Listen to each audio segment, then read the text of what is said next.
Have you ever stared at that tiny red receipt, watching the minutes turn into agonizing hours, and felt the irritating sting of being purposely ignored? But let's flip the lens for a second. What is actually going on inside the head of the person leaving you on red? People love to throw around the classic excuse, "I was just so crazy busy." Sure, we live in a world where people take their phones into the shower, sleep with them under their pillows, and scroll through social media feeds while sitting at red lights. The truth is, busy is simply the most socially acceptable lie we tell each other. It sounds a lot better than saying, "You are simply not a priority to me right now." When someone deliberately ignores a message, they aren't managing their time. Let's be real, they're managing you. Think about the psychology behind that deliberate delay. There's a fascinating identity conflict playing out behind the screen. The person ignoring the text often views themselves as a healthy, boundary-setting, highly demanded individual. They desperately want to convince themselves that their silence is merely a sign of self-respect, but psychology suggests something completely different. Often, intentional silence isn't about protecting boundaries at all. It's a carefully calculated power play. It's the modern digital equivalent of making someone wait outside your office door.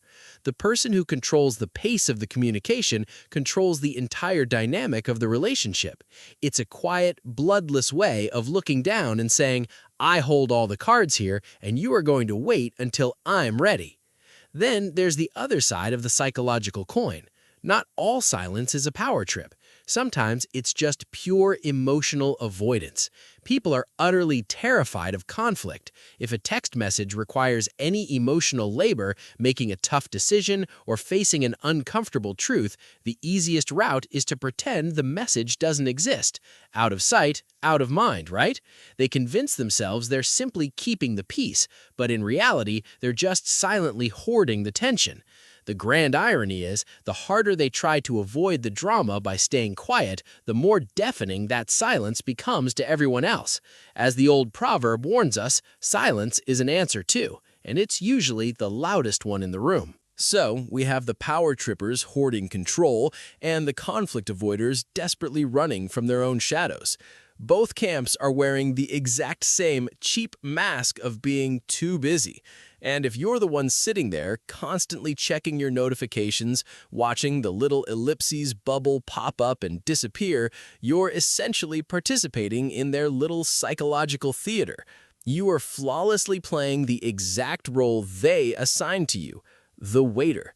The real question isn't why they are ignoring you. The real question is why you are still staring at the screen, desperately waiting for a tiny crumb of their attention. When someone shows you precisely where they rank on their list of priorities, why do you fight so incredibly hard to change their math? Maybe you are the ignorer, protecting your ego, or maybe you're the waiter. Either way, the silence always wins. Whose move is it anyway?